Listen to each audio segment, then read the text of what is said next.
A billionaire threw his pregnant wife into the rain at 11 p.m. He did not know she was carrying his baby. He did not know she had just built the software that made him rich. And he definitely did not know that 6 months later, she would walk into the most exclusive restaurant in Manhattan on the arm of the only man powerful enough to destroy him completely. But here is what makes this story truly chilling. She was not there for revenge. She was there for dinner. And that made everything so much worse. Brian Thorne had replaced her with a 23-year-old Instagram model. He had erased her from his life like she was nothing.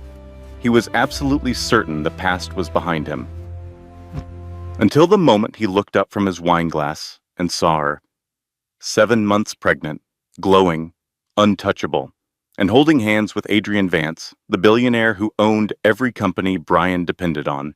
His heart did not just stop. It shattered into a million pieces right there on that white tablecloth. This is not a story about a broken heart. This is a story about a man who threw away a diamond because he wanted something that glittered. And by the time he realized his mistake, that diamond was already set in another man's crown. If you have ever been underestimated, dismissed, or made to feel worthless by someone who should have loved you, this story will feel like justice. Stay until the end, because his final moment will leave you speechless. The chandeliers inside Lorne were not crafted from glass. The rumor Brian Thorne enjoyed circulating was that they were made of solid diamonds. It was a story that suited his image. He was the man who could transform sand into gold, the tech titan who climbed from the tough streets of Chicago to the penthouse apartments of Manhattan. Tonight, Brian was seated at the finest table in the establishment, the one kept for royalty and world leaders. Seated opposite him was Chloe, a 23-year-old model whose beauty was as striking as her inability to carry on a conversation. She was busy swiping through Instagram, her perfectly polished thumb pausing on pictures of herself. "Put the phone down, Chloe," Brian said, his voice quiet yet firm. "We are celebrating. The deal with Concade Logistics is complete. I am now officially the controlling shareholder." Chloe glanced up, her blue eyes wide but empty. "Oh, that is right. Hooray, honey. Does this mean we can finally buy that villa in the one that comes with the boat dock?" Brian gently swirled the vintage Pinot Noir in his glass, sensing a familiar, heavy ache deep in his chest. It was the ache of profound boredom. "We can purchase the entire lake if we want to," he said under his breath, but the excitement of those words had disappeared. 6 months. That is how much time had passed since he and Emma divorced. Emma, her name still felt like ash on his tongue. She was his sweetheart from college, the woman who had mended his socks when he was too broke to buy new ones, the one who would stay awake through the night to check his first business proposals. But as the numbers in Brian's bank account swelled, Emma remained the same simple person. She preferred quiet evenings at home. She chose comfortable footwear. She had no idea how to flatter investors or take command of a room. Brian had talked himself into believing he had simply moved beyond her. He required a status symbol on his arm, not an actual partner. So, he ended things with her in a cruel way. He recalled the day with perfect clarity. He presented her with divorce papers and a check, informing her that she no longer fit into his future. She did not yell. She did not smash a vase. She just stared at him, her eyes filled with a soul-crushing sadness, and whispered, "You will understand the cost of this, Brian," before she walked away into the pouring rain. "Brian, you are daydreaming," Chloe complained, tapping her fork on the rim of her wine glass. "I want the lobster, but our waiter is completely ignoring me." "He is not ignoring you. He is just busy," Brian retorted, his patience wearing thin. All of a sudden, the restaurant's background noise, the gentle jazz, the low hum of voices, The clatter of silverware faded away. It was not a slow quieting. It was a sharp, unified intake of breath. Brian scowled. Celebrities visited Loroni all the time. A silence like this signaled the arrival of someone with genuine influence. "Who is that?" Chloe inquired, stretching her neck to see. "Is that some kind of movie star?" Brian shifted his chair slightly to see the grand main entrance. The maitre d', a man named Pierre, who typically looked down on everyone, was almost in a full bow. Two people entered, escorted by four security guards who moved with the quiet deadliness of highly trained soldiers. The man was tall, easily over 6 feet 2 inches, dressed in a custom-made charcoal suit that likely cost more than Brian's first car. He had hair that was a mix of salt and pepper and a jawline so defined it looked as if it were carved from stone. Brian went completely still. He knew that man. Everyone in his industry knew him. It was Adrian Vance, the chief executive officer of Vance Global, the individual who controlled the shipping companies Brian relied on, the satellites Brian leased, and the banks Brian borrowed from. Adrian Vance came from old, powerful money. He was a predator, so formidable that other predators steered clear of him. But it was not Adrian who caused the color to drain completely from Brian's face. It was the woman on Adrian's arm. She wore a long gown of emerald green silk that hugged her figure before flowing down to the floor. Her hair, which she once kept in a simple bun, now fell in shining, perfect waves down her back. Around her neck was a sapphire necklace that captured the light, shining with a fiery blue intensity. It was Emma, but not the Emma he remembered. The timid woman was gone.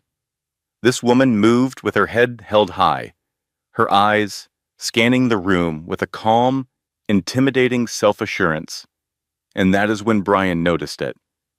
The silk of her dress was cut perfectly to fit the very clear round curve of her belly. She was very pregnant.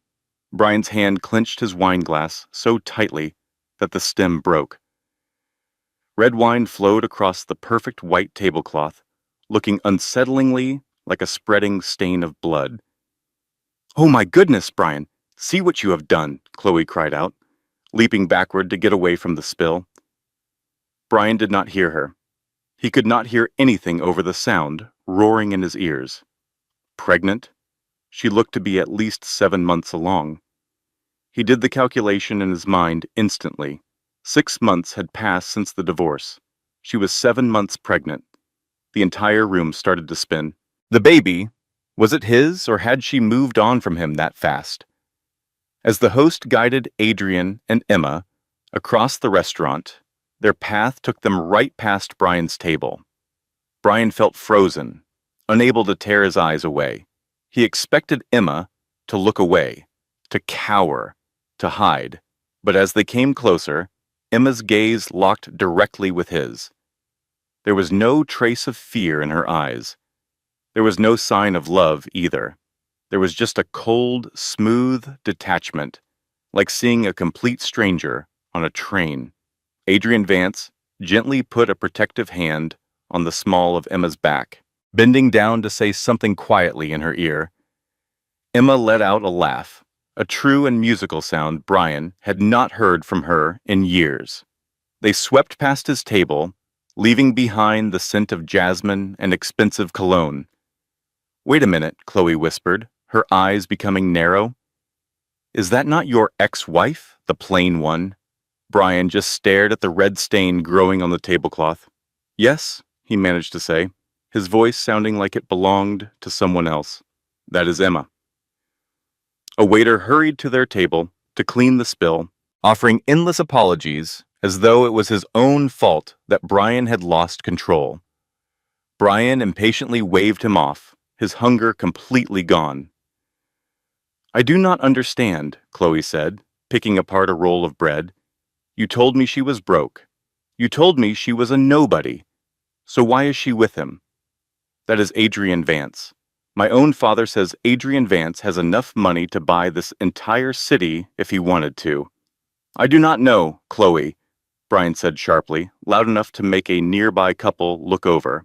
He dropped his voice, his hands balling into fists, beneath the table. I do not know. On the other side of the room, Adrian and Emma had been led to the private alcove table, the one that even Brian was never able to reserve. It had a sweeping view of the city lights, yet it was private enough for a discreet meeting. Brian watched them intensely. He watched Adrian hold Emma's chair for her. He saw how the restaurant staff attended to them, treating Emma like she was a queen. But the thing that bothered him the most was the way Adrian looked at her. It was not the expression of a man with a beautiful woman for show. It was a look of complete and utter adoration, and the way his hand came to rest so gently on her stomach after he sat down. That single motion seemed possessive, protective, and fatherly all at once. Is it his child? Brian's thoughts were racing. That is impossible. We were still together 7 months ago. It must be mine. But she never said a word to me. A powerful feeling of entitlement suddenly washed over him. If that was his heir, then he had a right to know. He was Brian Thorne. He was not someone who was kept in the dark. I am going to the men's room, Brian said as a lie, getting to his feet suddenly. Do not be long, Chloe complained. I still want to order dessert. Brian paid her no attention and started walking across the restaurant floor. He was not heading to the restroom. He was walking directly toward the private alcove.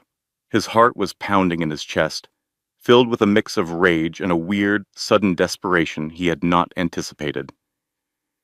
As he got closer, 2 very large men in dark suits emerged from the shadows, blocking his way forward. Step out of my way, Brian ordered, trying to use his authoritative CEO voice. I am an acquaintance.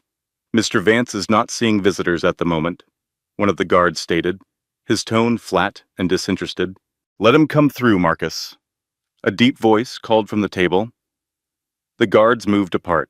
Brian stepped into the alcove. Emma did not even bother to look up from her menu. She was glowing, her skin radiant from her pregnancy, her cheeks slightly flushed. She appeared healthier and more stunning than she ever had when they were married. Emma, Brian said, his voice strained. She slowly put down the menu. Her hazel eyes met his. They were cool and distant. Hello, Brian. I was wondering when you would finally decide to march over here. You are pregnant, he said, stating the obvious. Observant as you have always been, she answered, her voice full of sarcasm. Is it? Brian looked over at Adrian, who was observing him with a smirk that was both amused and predatory while he sipped his scotch. Brian's gaze returned to Emma's stomach. Is it mine? Emma let out a short, disbelieving laugh. Yours, Brian? You surrendered the right to ask me that question on the night you threw me out of our home at 11 p.m. because you said I lacked vision. If that is my child, I have rights, Brian hissed, taking a step forward. I have lawyers who can... Sit down, boy. Adrian Vance spoke. He did not yell. He did not get up. He just said the words, and the power in his voice was so absolute that Brian froze in his tracks. Mr. Thorne, Adrian went on, swirling the ice in his glass. It seems you are operating under several false beliefs. Allow me to correct them for you. First, you will not raise your voice to my fiancé. It is upsetting for the baby. Fiancé? The word struck Brian like a punch to the gut. Second, Adrian said, his eyes becoming as solid as steel. About the baby's father, you were too occupied with your, what is she, an Instagram model?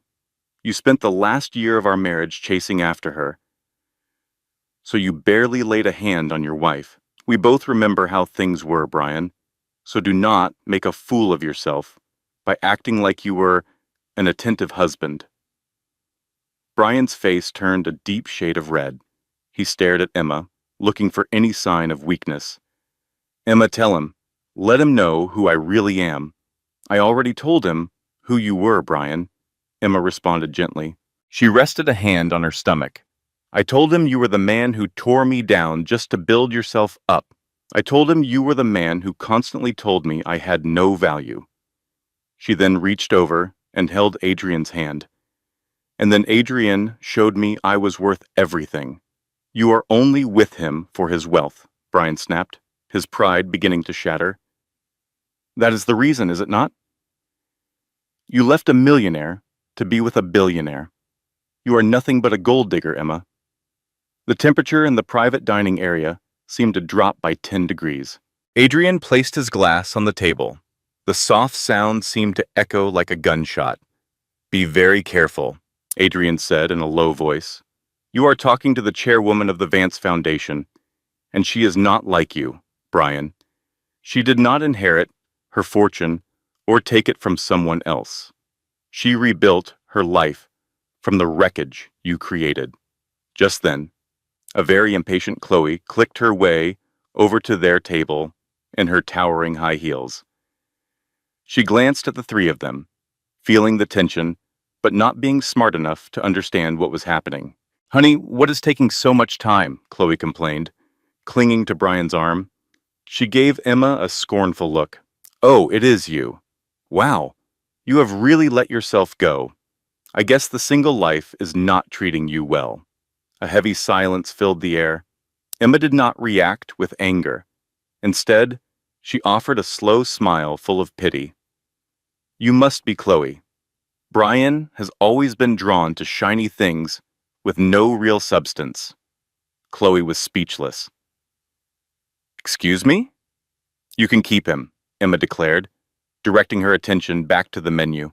I am done with him, but I will give you some friendly advice. You should review the prenuptial agreement.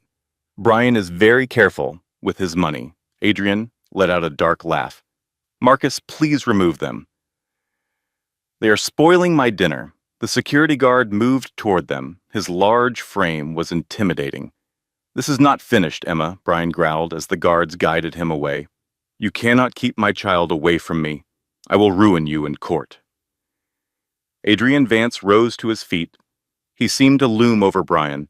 He leaned in close, his voice a quiet threat near Brian's ear. If you dare to sue her, if you attempt to bother her, or if you so much as glance her way again, I will do more than just sue you, Brian. I will purchase your company, sell it off a piece by piece, and you will have nothing left except for that inexpensive suit you are wearing.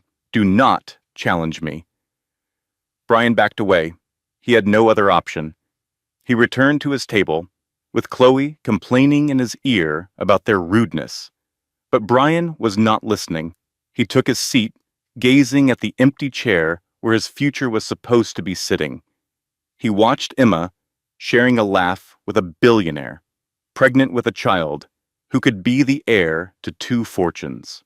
And in that moment, for the very first time, Brian Thorne felt insignificant. But the evening was not nearly done. As Brian motioned for the bill, eager to get away, he noticed a man in a gray suit nearing Adrian's table. He was a court official. Brian froze. Was someone suing Adrian? No. The man continued past Adrian and came directly to Brian's table. Brian Thorne? The man inquired. Yes. You have been served, the man stated, placing a thick envelope on the table beside a wine stain. Brian quickly opened it, his hands trembling. This was not a legal notice from Adrian. It was from Emma. Plaintiff, Emma Vance Cross. The subject was the theft of intellectual property related to the Thorne algorithmic model. A chill went down Brian's spine. The algorithm, the programming that had earned him his first $1 billion. The programming he took credit for.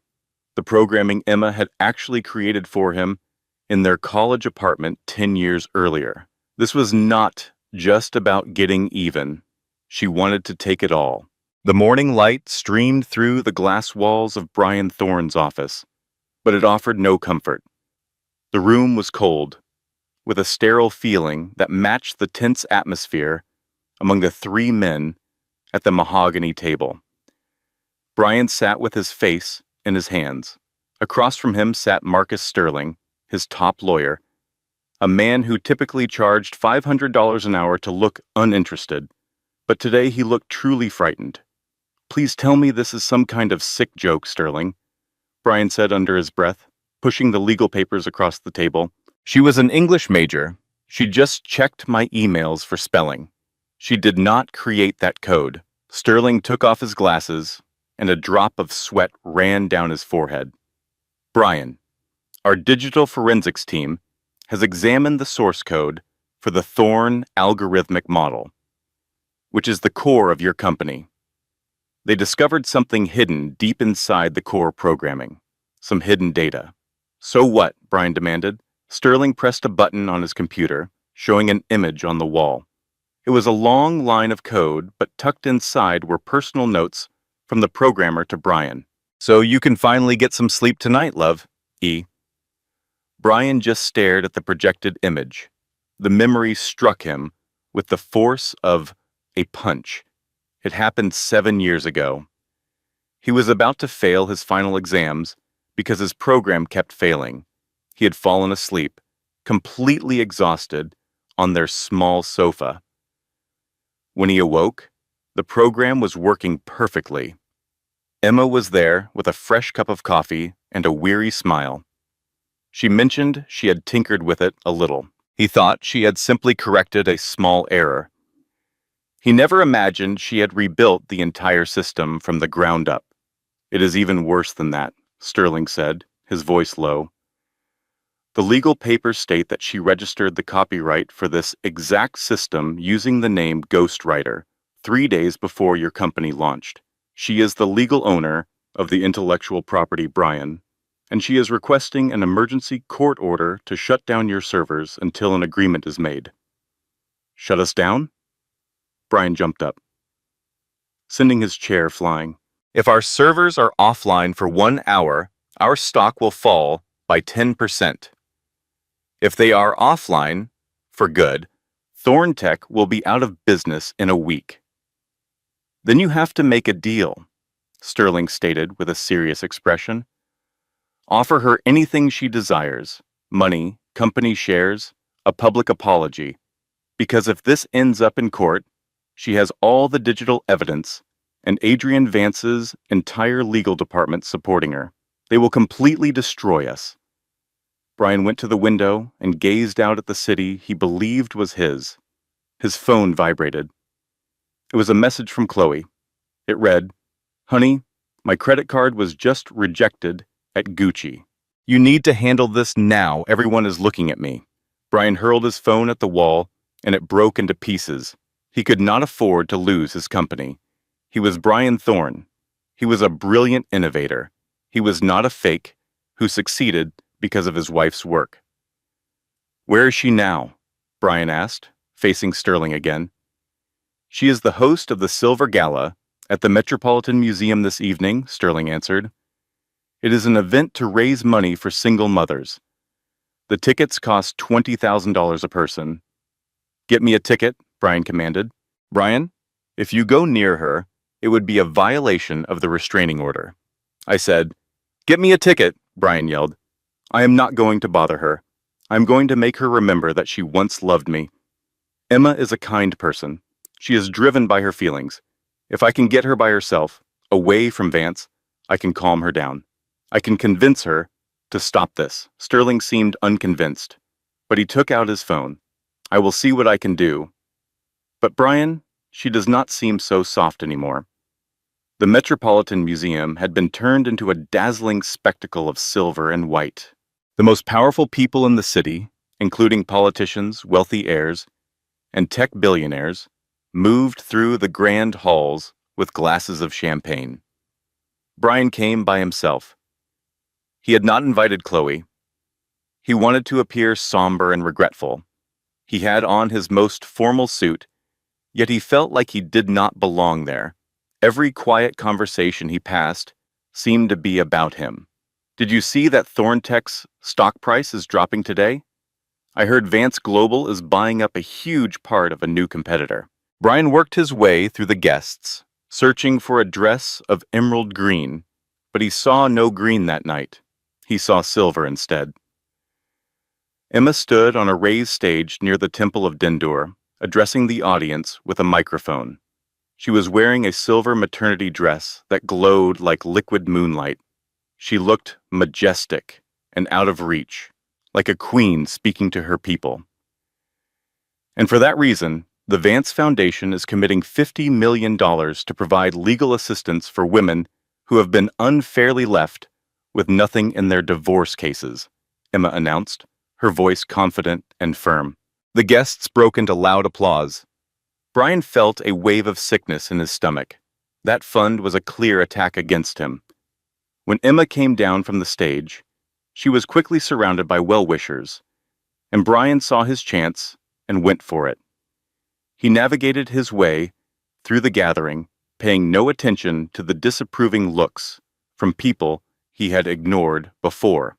"Emma," he shouted, right as she was being led away by her security team. She paused. The people around them moved aside, sensing the unfolding drama. This was the confrontation everyone had been whispering about. Emma turned around slowly. For a change, Adrian was not with her. He was on the other side of the room, talking to a senator. This was Brian's opportunity.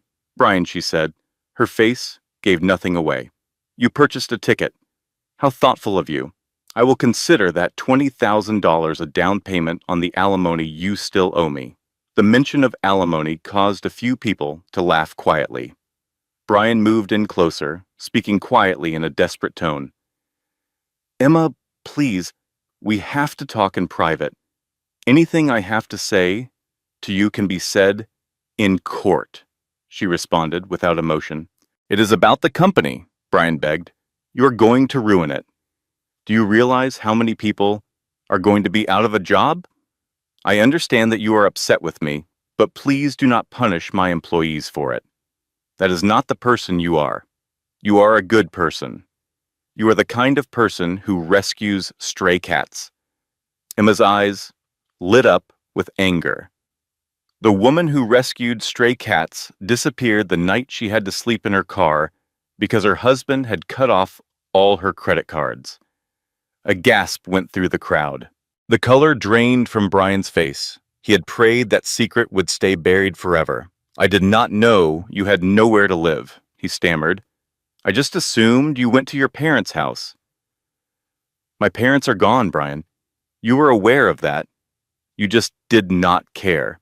She moved a step closer, her voice sinking to a deadly whisper. "And this company is not your company. It was built using my code. It was built on my sleepless nights and my brilliance. You were only the public face, Brian, and I'm about to tear that mask away." "Emma, stop," Brian pleaded, reaching out for her hand. "What about our child? If you ruin me, you ruin his entire future. That baby is mine, is he not? You know in your heart that he needs his father." Emma glanced down at his hand on her arm, then looked back into his eyes. She did not flinch or pull away. A smile touched her lips, but it was a cold smile that held no warmth. "You want to talk about the baby, Brian?" "Yes," he whispered, believing he had found a way to reach her. "I have a right to know the truth." "All right," she said, her voice carrying clearly to the onlookers nearby. "The evening you threw me out, I was holding a small gift box. Do you recall that?" Brian's brow furrowed as he searched his memory. Yes, she had been clutching a little white box. He had swatted it from her hand, desperate to get her out of the apartment before Chloe arrived. "I remember," he admitted in a low voice.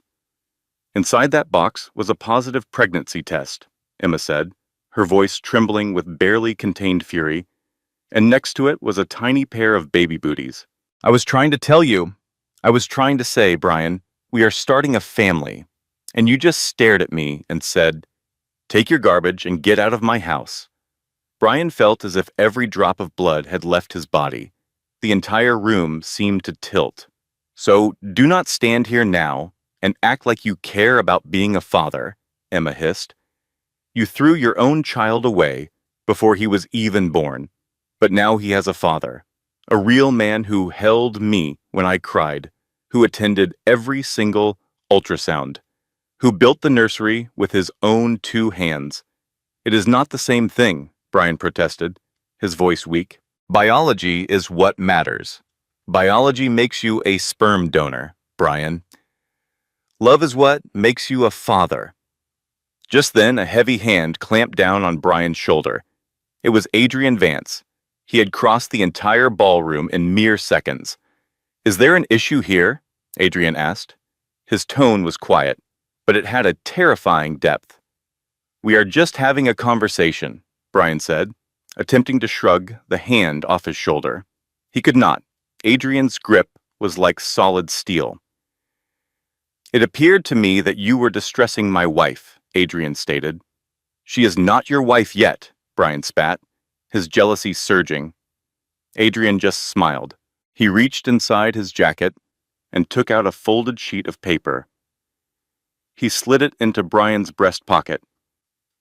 "You should read this when you are outside. It is a copy of the final adoption papers. I legally adopted the child in utero 2 weeks ago. I had Emma's complete consent and the full approval of the court, citing proven abandonment by the biological father." Brian just stared at him, his mouth hanging open. "You cannot do that." "I am Adrian Vance," he said, as if that explained everything. "I can do anything I want. Now, leave my sight before I have security throw you down the main staircase." Utterly humiliated, completely defeated, and feeling the stares of New York's elite burning into his back, Brian turned and ran. He stumbled outside into the cool evening air of Central Park. He reached into his pocket and unfolded the paper Adrian had given him. It was not just adoption paperwork. There was a DNA test result attached to the back. Subject: Brian Thorne. Result: 0% probability of paternity. Brian stood frozen. He read it a second time. 0%. He frantically looked over the document. That is when he saw the doctor's note at the very bottom. The subject has a congenital condition that renders him sterile. This condition has likely been present since adolescence. Brian let the paper slip from his fingers and drift to the sidewalk. He was not the father. He had never been the father. He could never be a father. But if he was sterile and Emma was pregnant, then who was the father? And then the truth hit him like a physical blow. The timeline. The business trip Emma had taken by herself a year ago to the West Coast, where Vance Global's headquarters was located. She had not met Adrian 6 months ago. She had known him before their divorce. The rain in New York City never washes things clean. It only makes the filth on the streets slicker. Brian stood on the sidewalk just outside a specialized fertility clinic on the Upper East Side. The heavy oak door shut behind him with a final thud that seemed to echo in his very bones. He had stormed in there, demanding answers, threatening lawsuits against the clinic for malpractice, and screaming that the DNA test from Adrian was a fake. The doctor, an older man with absolutely no patience for billionaires having temper tantrums, had simply retrieved Brian's file from 20 years ago. It was a chart from when Brian was hospitalized as a teenager for a severe complication related to multiple sclerosis. "I informed your parents at that time, Mr. Thorne," the doctor had said as he adjusted his glasses. "The damage was irreversible. You have never been capable of fathering children. We simply assumed that you knew." Brian walked aimlessly in the rain, his expensive Italian shoes splashing through deep puddles. He had not known, or perhaps, deep down, he had chosen to ignore all the signs. For 5 long years, he had put all the blame on Emma. Every single month, when she got her period, he would sigh, look at her with open disappointment, and make a cruel remark about her biological clock ticking away. He had made her feel like she was the one who was broken. He had sent her to countless specialists, made her take hormones that made her feel sick, and publicly shamed her when nothing worked. And all that time, he was the broken one. He flagged down a taxi, his hands trembling. He had to get home. He had to explain everything to Chloe. Chloe! The thought struck him. Chloe was with him only because he had promised her everything. He had promised her a business dynasty. If she discovered he was infertile and that his company was about to implode, she would vanish before the morning headlines even came out. He walked into his penthouse, completely soaked. The entire apartment was a disaster. Shopping bags from Chanel, Hermes, and Prada were scattered everywhere. Chloe was on the sofa, surrounded by open boxes, shouting into her phone. I do not care that the card was declined. Run it a second time. Do you have any idea who my boyfriend is? She looked up as Brian entered, dripping water all over the marble floor. Finally, Brian, you need to fix my black card. It is making me look bad. Brian stared at her. He truly looked at her. She was beautiful, of course, but it was an empty, artificial kind of beauty. There was no warmth in her eyes at all, only greed. Chloe, he said, start packing your things. She let out a sharp, brittle laugh. Excuse me, are we flying to Paris? No, Brian said, as he walked over and kicked a Chanel box clear across the room. You are leaving. Get out of here. Chloe shot to her feet, her face contorting into an ugly sneer. You cannot be serious. Do you really think you can throw me out the same way you did your ex-wife? My ex-wife, Brian said, the words feeling like they were being torn from his throat, was worth 10 of you. She is the one who built me. All you do is drain me dry. Get out, Chloe. I am finished paying for your company. Fine, she screamed, grabbing a fistful of jewelry from a nearby table. You are boring anyway, and just so you know, Brian, everyone makes fun of you. You think you are some kind of king, but you are nothing more than a walking ATM, and I heard all about the lawsuit. You're going to be broke, Brian, and being poor is not a good look for you. She stormed out of the penthouse, slamming the door so forcefully that the walls actually shook. Brian was completely alone. He poured a drink and stared out at the glittering city lights. He had ruined his marriage for a woman who never loved him. He had lost the one person in the world who had ever truly had faith in him. But then, his sadness began to transform into something far darker.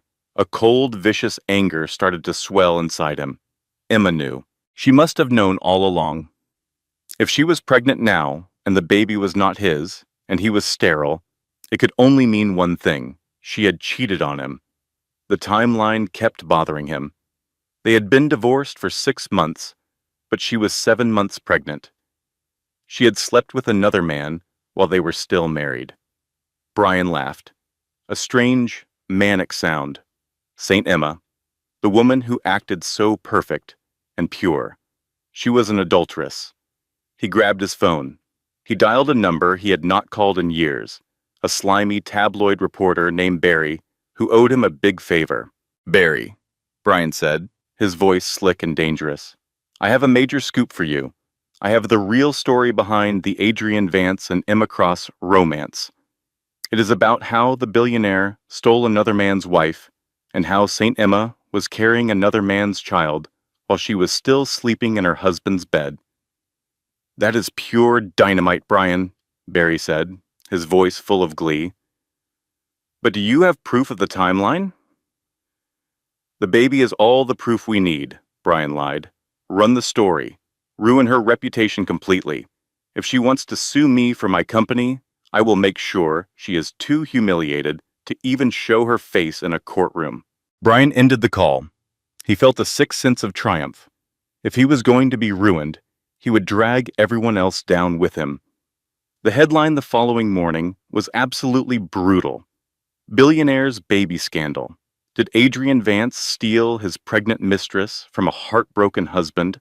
The article positioned Brian as the sympathetic victim, a dedicated, hard-working husband who was blindsided by a cheating wife who had then seduced a richer man to climb the social ladder.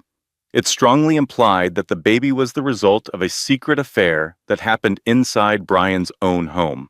Brian sat in his office and watched the firestorm erupt on social media. Public opinion was starting to turn. People began calling Emma a gold digger. They started to question the integrity of Adrian Vance. "This is going to force them to settle," Brian said to Marcus Sterling, whose face was pale with worry. "They will have to drop the lawsuit just to make all this bad press disappear." "Brian," Sterling said, staring down at his tablet, "you need to look at this. Vance Global just announced a press conference. They are streaming it live right now." Brian swiveled his chair to face the enormous screen on his office wall. Adrian Vance was standing at a podium. He did not look nervous.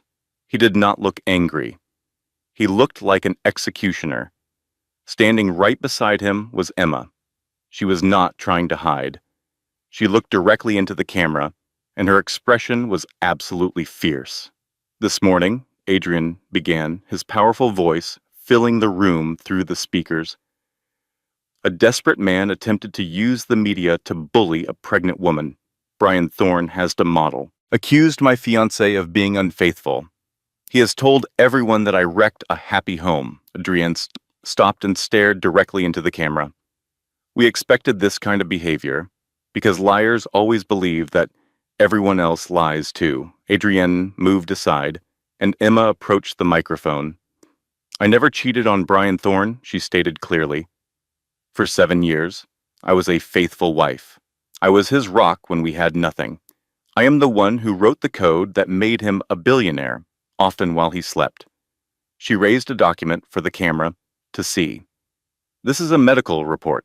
It is from the Mayo Clinic and is dated 8 months ago, which was 1 month before Brian divorced me. It proves that I went through a single round of IVF treatment using a donor." Brian froze in place. "IVF? I did this?" Emma's voice trembled just a little as she continued. "I did it because my husband desperately wanted an heir, but he refused to see a doctor about his own issues. I wanted to surprise him. I wanted to give him the family he always said he wanted. I used my own savings to pay for it. I went through all the injections by myself." A deep silence filled the room on the screen, and the same silence fell over Brian's office. "I learned that the procedure was a success on the very same day that Brian served me with divorce papers," Emma said, as a single tear finally rolled down her cheek. "I tried to explain it to him. He refused to listen. He threw me out of our home. I was pregnant, homeless, and utterly alone.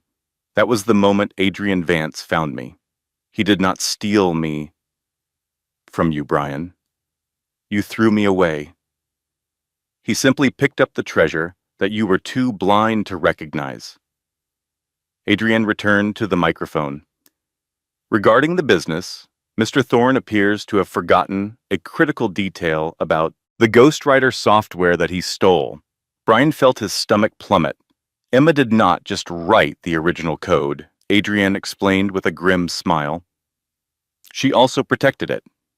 There is a fail-safe program embedded deep within the system.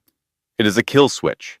It was designed to activate if the unauthorized user, Brian, attempted to alter the core files. According to our logs, his technology team did exactly that this morning, trying to erase the evidence of his theft." Adrienne glanced at his watch. "The kill switch activates in 3, 2, 1. Back in Brian's office, the overhead lights flickered. Then, the steady hum of the servers throughout the building went silent. Brian's computer monitor turned black. "Sir!" his assistant screamed as she burst into the room. "The platform is gone. The application is gone. Everything has gone offline. The code, it has vanished. It is deleting itself from the servers." Brian slammed his fists on his keyboard in a panic. It was useless. There was only a black screen with a small green text blinking in the corner. Error, user unauthorized. Goodbye, Brian. On the television screen, Adrian Vance leaned toward the microphone. Thorntech is, for all intents and purposes, a hollowed-out company with zero assets.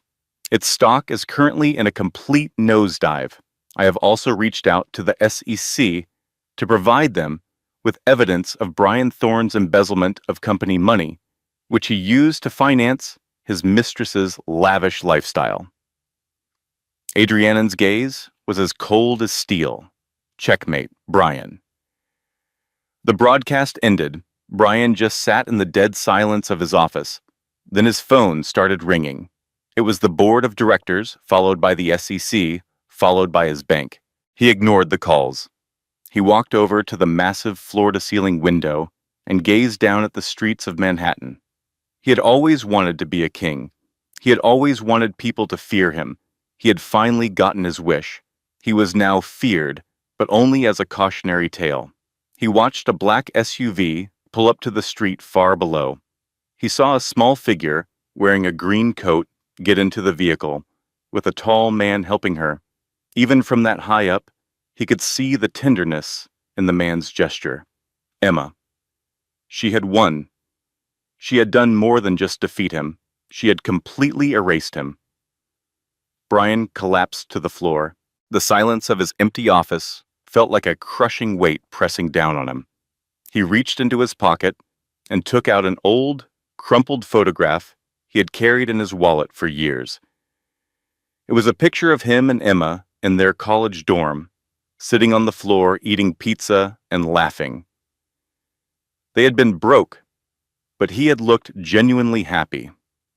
He understood now, with the full weight of his utter ruin crashing down on him, that moment was the wealthiest he had ever been, and he had thrown it all away for a diamond chandelier that was not even real. In the business world, 3 years is an eternity. In 3 years, new companies are born, empires crumble, and names that once lit up the headlines are forgotten and swept away. But for Brian Thorne, those 3 years felt like 300 years. His downfall was not quick. It was not the clean, swift end he had almost wished for when his office screens went dark. Instead, it was a slow, painful dismantling of his life. The SEC investigation lasted for 18 months, a public humiliation that stripped away every last piece of dignity he had. The penthouse was the first thing to go, followed by the cars and then the art. He clearly remembered the day the federal agents came to seize his watch collection. He just stood there as a man in a cheap jacket handled his Patek Philippe, the one he had bought after making his first $10 million, and dropped it into an evidence bag like a piece of plastic junk. That was the day Chloe left him. She did not even bother to pack. She just ordered an Uber, gave him a look completely empty of affection, and said, "You are bad for my brand, Brian." Now, 3 years later, Brian was shivering on a sidewalk on East Wacker Drive in Chicago. The wind coming off the lake was a brutal attack, a sharp, wet cold that cut right through the thin material of his polyester uniform. He was no longer Brian Thorne, the tech visionary. He was just Jules, the lowest-ranking valet at the Grand Plaza Hotel. "Hey, Jules, snap out of it." The voice belonged to Manny, the 20-year-old captain of the valets, who spent his shifts vaping and scrolling through TikTok. Manny had no idea who Brian used to be. To Manny, Brian was just the quiet, graying man who was not fast enough on the sprints to the garage and whose hands shook too much when he handled the keys. "I am awake," Brian mumbled, stamping his feet to try and bring some feeling back into them. His cheap shoes were leaking. The icy slush from the street had soaked his socks hours before. "It is a big night tonight," Manny said, exhaling a cloud of strawberry-flavored vapor into Brian's face. "The Future of Tech Gala. We have got very important people showing up all night. Do not scratch anything, old man. These cars are worth more than you will ever be." Brian winced. The Future of Tech Gala. 5 years ago, he had been the main speaker at this exact event. He remembered the sound of the applause. He remembered the feeling of the hot, blinding spotlight as he lectured everyone about vision and innovation. He remembered Emma in the front row, her hands clasped in her lap, looking up at him with a pride he now knew he had never earned. She had worn a simple blue dress that evening because he had told her the designer gown she'd had her eye on was too attention-grabbing. Tonight, he was not the keynote speaker. He was just part of the staff. The large hotel doors swung open, spilling warm, golden light and the sound of a jazz band onto the snowy sidewalk. The smell of expensive perfume and roasting prime rib drifted out, a painful reminder of the hunger pains in Brian's stomach. He had skipped lunch just to save $5 for his electric bill. The guests started to exit the hotel. Brian saw faces he knew. Marcus Sterling, his former lawyer, was there, laughing with a new, wealthy client. Sterling looked straight past Brian while handing him the claim ticket for a Mercedes. Brian accepted the ticket with his head down, the bill of his cap hiding his face. He brought the car around, took a $2 tip without saying a word, and watched as Sterling sped off. It was a unique form of torture, being completely invisible in a world where he had once been treated like a god. "Pay attention," Manny hissed, adjusting his jacket. "We have a big shot arriving. Private car, blacked out Escalade. That is the Vance security team." Vance, the name struck Brian like an electric shock. The air caught in his throat. He felt an urge to run. He wanted to fake an illness, hide in the employee break room, or just melt into the pavement. Anything to avoid being here right now. But he was stuck. His feet felt cemented to the ground, held in place by a mix of pure fear and a dark, self-destructive curiosity. The huge black vehicle pulled up to the curb with two security cars right behind it. It did not just look like a car, it looked like a rolling fortress. The engine produced a low, powerful rumble that made Brian's teeth chatter. "Jules, get the door," Manny ordered, distracted by his attempts to flirt with a socialite wearing a fur coat. Brian moved forward. His hands were shaking so much that he had to quickly clasp them behind his back to try and control them. He walked toward the rear passenger door. He could see his own reflection in the dark-tinted window, a thin, hollow-faced man with gray stubble and haunted-looking eyes. At 35, he looked 20 years older. He reached out and pulled the heavy door handle. The door opened smoothly, releasing a wave of warm air. It smelled of rich leather, cedar, and jasmine. The first thing he noticed was a shoe. A perfectly polished, handmade Italian Oxford. Adrian Vance emerged from the car. The years had been very good to Adrian. If anything, time had only enhanced his commanding presence. He looked broader, and his salt and pepper hair was cut in a precise military style. He moved with the casual confidence of a man who owned every room he entered. He paid no attention to the valet. He turned back toward the car and offered his hand. "Be careful, my love. It is slippery out here." A hand reached out to take his. It was a hand Brian knew better than his own. He knew the shape of those fingers and the delicate curve of that wrist. He remembered how that hand felt when it used to soothe his forehead when he was sick. He remembered how it felt scrubbing dishes in their first cramped apartment. Emma stepped out of the car. Brian felt all the air rush out of his body. She was breathtaking. The timid, quiet woman was gone. The woman who stood before him was a queen. She was wearing a floor-length gown made of deep red velvet that perfectly fit her form, covered by a white coat that looked like freshly fallen snow. Her hair was styled in soft, elegant waves, and a diamond necklace glittered at her neck. They were not the large, flashy jewels that Chloe had always insisted on, but tasteful, classic stones. Yet it was not just the clothes. It was her face. The worry lines that had marked her face during their marriage had vanished, replaced by a deep sense of peace that radiated from her. Gave her a certain radiance. She looked peaceful. She looked cherished. "Wait for me?" A tiny voice called out from inside the car. Brian's blood ran cold.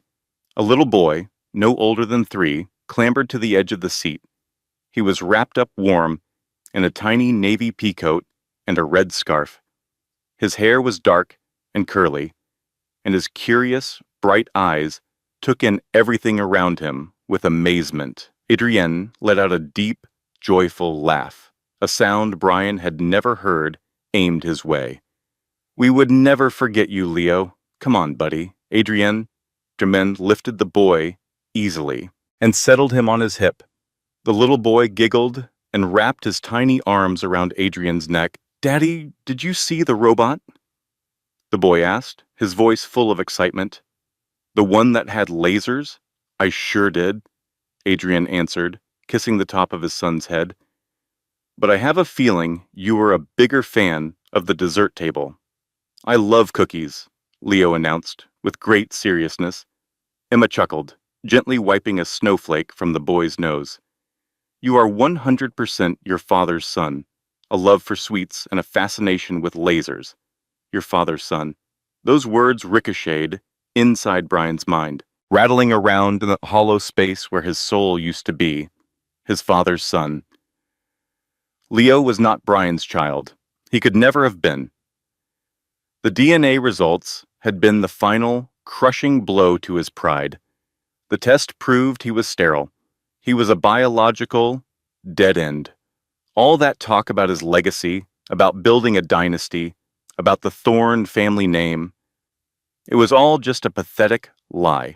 The true legacy was standing right there before his eyes.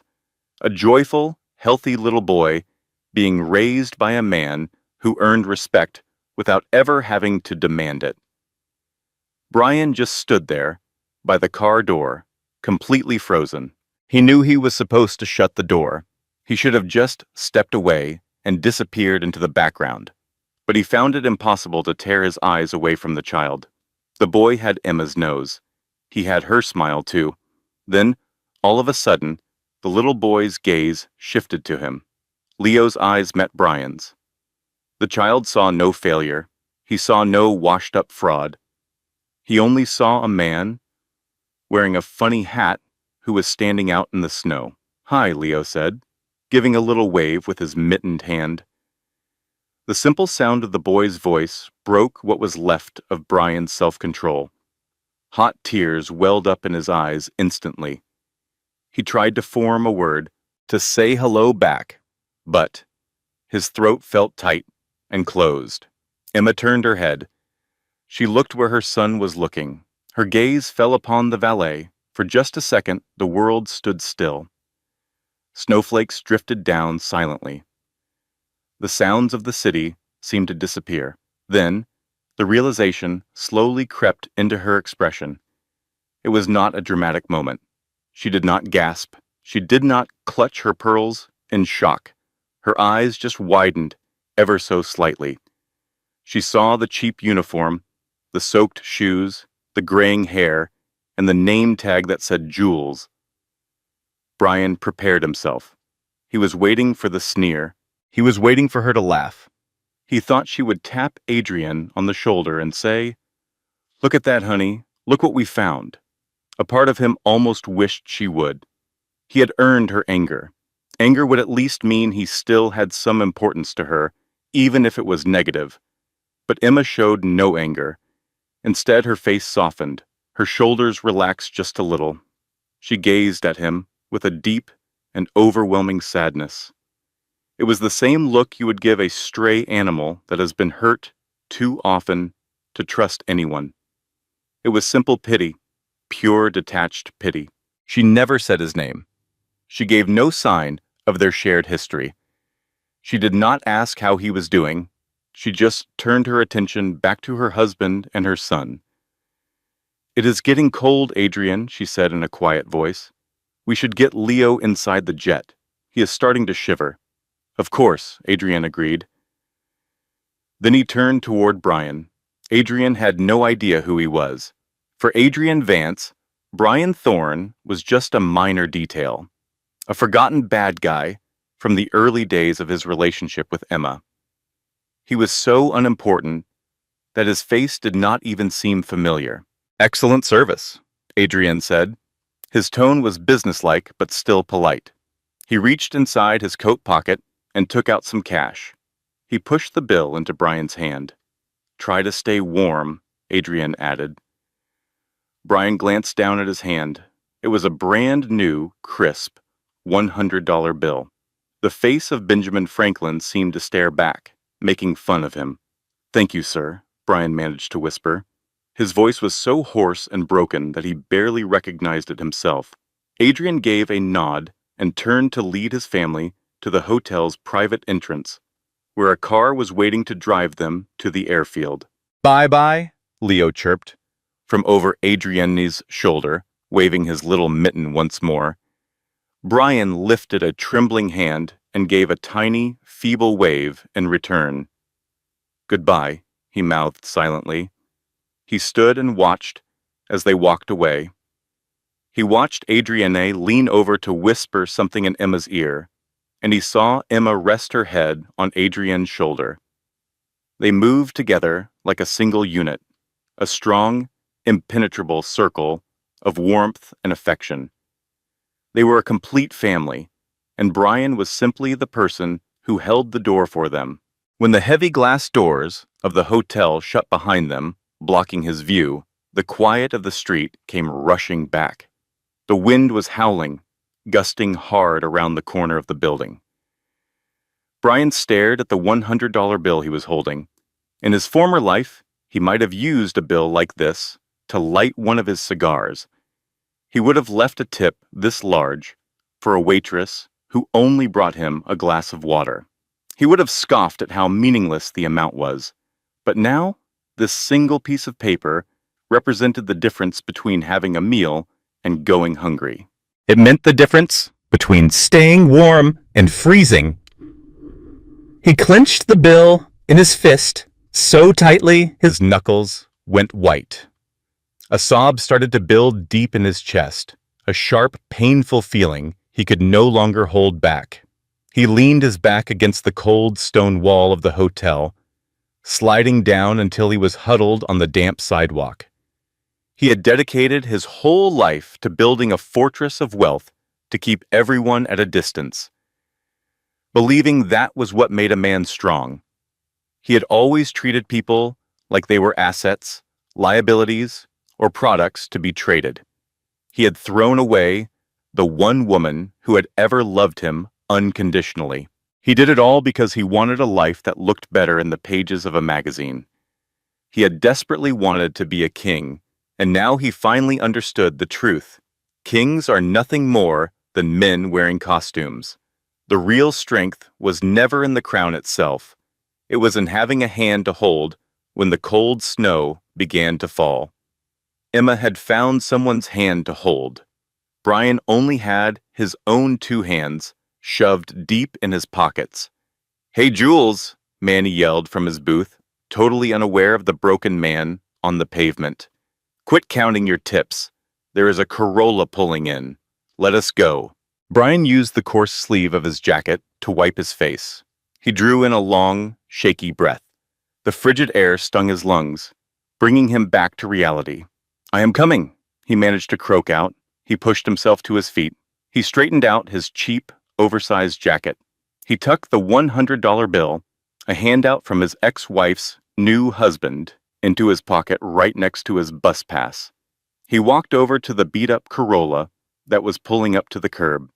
He pulled the door open, forced a smile onto his lips, and slightly bowed his head. "Welcome to the Grand Plaza," Brian whispered softly. "How may I assist you?" And that, my friends, was the cold, silent downfall of Brian Thorne. There was no big explosion, no dramatic fight in a jail cell, just the slow, chilling realization that he had designed his own miserable fate.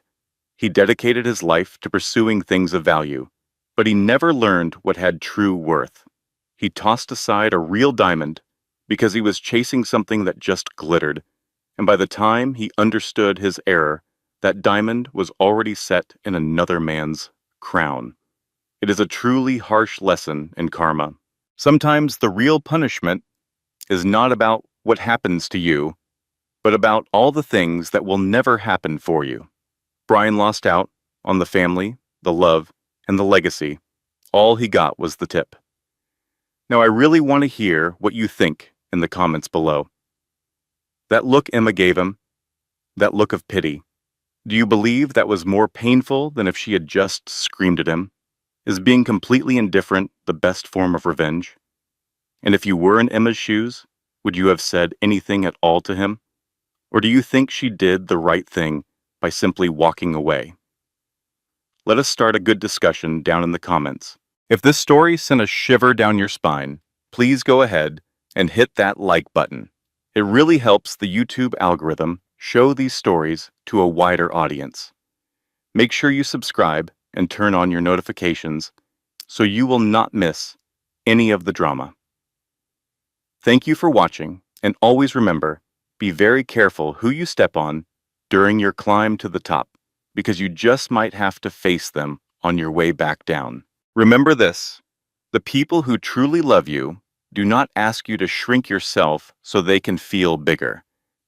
They help you grow, even when it means you might outshine them. If this story gave you chills, hit that like button and let me know in the comments. Was Emma's silent pity more devastating than any words could ever be? I really want to hear your thoughts. Subscribe and turn on the notification bell so you never miss another story that reminds you of your worth. Thank you for being here. This content was carefully researched, developed, and manually edited by our team to deliver meaningful lessons and lasting value to our audience.